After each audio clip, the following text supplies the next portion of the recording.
Ciro, buenos días. Pues el caso de la maestra Elbaster Gordillo sobre la decisión del pasado viernes en donde el tribunal colegiado decide que se dé protegerla y que se dé la traslado a una casa y tenga prisión domiciliaria. Esto de acuerdo a una solicitud que hizo el abogado hace 2 años, se resuelve a su favor y además estarían esperando que se dé este trámite para que la maestra, en cuanto se decida, nos había dicho el abogado que 2 semanas, se pueda llevar este traslado y siga su proceso penal dentro de prisión domiciliaria. Decisión firme, Marco Antonio del Toro, abogado del Elbaster Gordillo. Gusto en saludarte, Marco Antonio, buen día. Muy buenos días, Ciro, muy buenos días, Miriam. Sí, es una decisión firme y definitiva, inatacable, que se produjo en el seno del Quinto Tribunal Colegiado en Materia Penal. Dichos magistrados evaluaron los argumentos del Ministerio Público, los consideraron infundados e inatendibles. Con ello queda firme una resolución de amparo que, imagínate, se resolvió hace 1 año el amparo a favor de la maestra Gordillo y hasta ahora se resuelve el recurso de revisión que intentó la Procuraduría, pero bueno, como quiera que sea, ya es una resolución firme que lo que hace es determinar que aquellas razones por las cuales se negó la prisión domiciliaria en su momento no resisten un análisis constitucional y de tratados internacionales y por consiguiente procede ya el beneficio de la prisión domiciliaria. No tenemos duda de que esto debe de estar ocurriendo pues en las próximas 2 semanas, que es lo que Miriam decía. ¿Por qué tanto tiempo, Marco Antonio? Si es una decisión inatacable, ¿no tendría que haber sido de inmediato? Sí, bueno, aplicado de inmediato. Sí, estoy de acuerdo contigo y así debería ser, pero mira, lo que sucede aquí es que el tribunal colegiado tiene que hacer el engrose de la resolución, actos que es como una especie, ¿qué te puedo decir?, de poner en blanco y negro con correcciones hasta de ortografía, etcétera, el documento que se va a notificar. Segundo, notificarlo a las partes. Si bien ya se dio la decisión cuando se reunieron y sesionaron, ahora lo tienen que transmitir por escrito y hacer la notificación.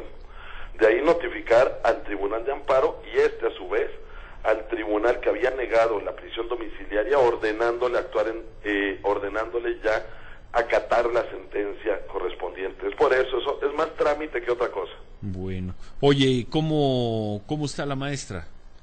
Bien, ha tenido pues una situación de salud estable, aún con las complicaciones de enfermedad crónico-degenerativa.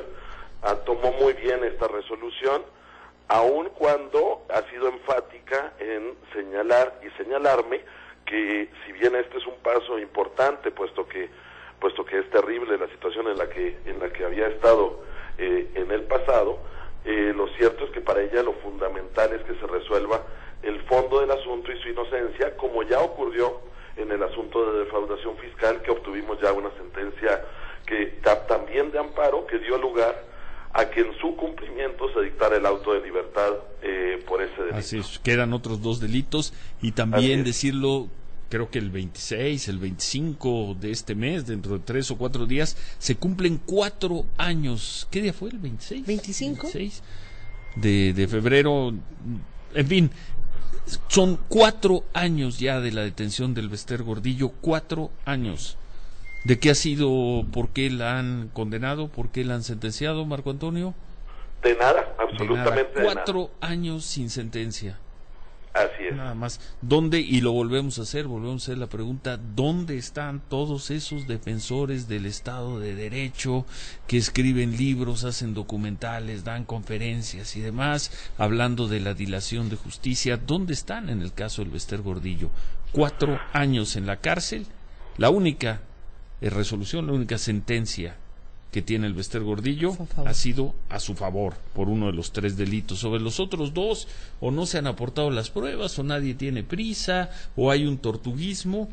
4 años en detenida, la mayor parte del tiempo la pasó en un hospital de una cárcel, otra parte la ha pasado en un hospital, pero 4 años detenida sin que se le pruebe nada, Marco Antonio.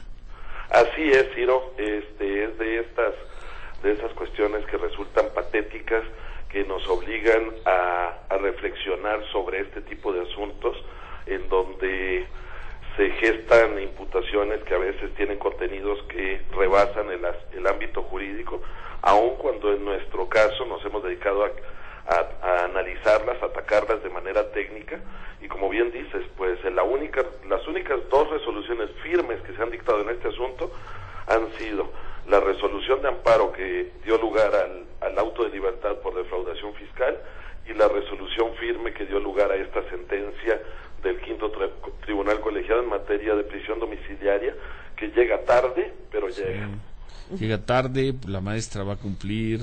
¿Cuándo cumplió? ¿El año pasado o el antepasado los 70 años? Hijos, que ha sido tan largo. Antepasado, este año cumplió 72.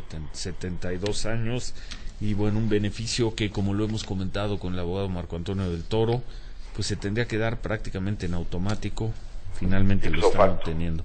Se va al departamento de Polanco, y ahí, ¿cómo la vigilan? ¿Cómo es la custodia de la autoridad? ¿O ya no hay custodia? ¿Va a haber patrullas de la Policía Federal abajo de su departamento? ¿Qué procede ahí, Marco?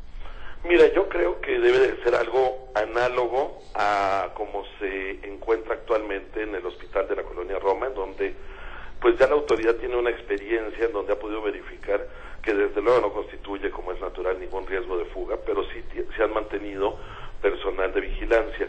No creo que se tenga que armar así un gran operativo, más allá de lo que hasta ahora ellos han podido verificar por experiencia que ha funcionado en su caso.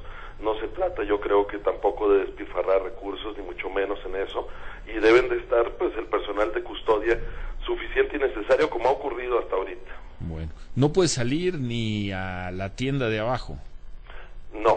Nada, no puedes salir de tu casa. Así es, hasta en tanto desactivemos y dejemos en claro su inocencia ya respecto de los últimos dos delitos que te comento, son ciertamente el mismo argumento que sirvió de base para dejar sin efecto defraudación fiscal, hace eco en estos dos, y por consiguiente creo que lo racional es que deben de dictarse las sentencias absolutorias.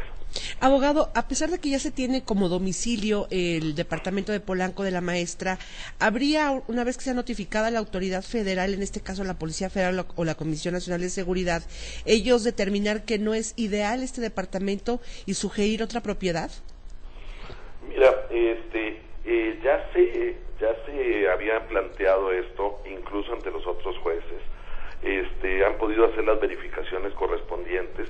De hecho, desde un punto de vista de seguridad, se vuelve el idóneo, y por lo que hemos podido ver con las autoridades en los juicios donde hemos planteado como domicilio a este de Polanco, pues las verificaciones que han hecho son sobradamente positivas desde un punto de vista de seguridad, y entonces no vemos que ahí vaya a haber ningún tipo de problemática. Bueno, pues muchas gracias Marco Antonio. Entonces, decías, hablabas de 2 semanas el viernes, pues con suerte será la próxima, cuando finalmente se vaya a su casa. Eso estamos metiéndole, pues mira, no podemos nosotros hacerlo personalmente, porque no nos corresponden hacer las notificaciones, pero sí creemos que en un asunto en donde se trata de un tema de prisión domiciliaria de un adulto mayor con enfermedades crónico-degenerativas, el Poder Judicial de la Federación habrá de agilizar, cuando menos en esta fase, el cumplimiento de esta sentencia de amparo. Bueno, muchas gracias. Muchas gracias, Marco Antonio. Y yo, Miriam, yo repito lo que llevo 3 años, casi 3 años diciendo, más allá de lo que haya hecho el Bester Gordillo, no lo sé, de cosas que se le señalan en medios y demás. Los motivos de su detención hace 4 años fueron políticos, se le fincaron una serie de delitos que ya vimos no le pueden comprobar, y eso convierte al Bester Gordillo, por esta detención, en una presa política. No la estoy absolviendo de nada, no me estoy metiendo en otros temas, no sé cómo manejaba los recursos del sindicato, no sé lo que hacía con el sindicato, no lo sé, pero esta detención, al arranque del gobierno del presidente Peña Nieto, fue una detención política, y por eso digo que el Bester Gordillo, y llevo 3 años diciéndolo, es una presa política. No, yo creo hasta que la autoridad no demuestre lo contrario. 4 años sin haberle podido imputar nada. Y como dice el abogado, el delito por ejemplo, de defraudación fiscal, pues salió a su favor, ¿no? La sentencia es a su favor y logra este otro beneficio que decía más bien los magistrados cuando decidieron en la sesión pública que no es un beneficio sino un derecho al que tiene ya todo el ciudadano y que está plasmado dentro de la Constitución, ¿no? Y el Código Penal. No hablemos de beneficios sino de derechos, decía uno de los magistrados, sobre prisión domiciliaria.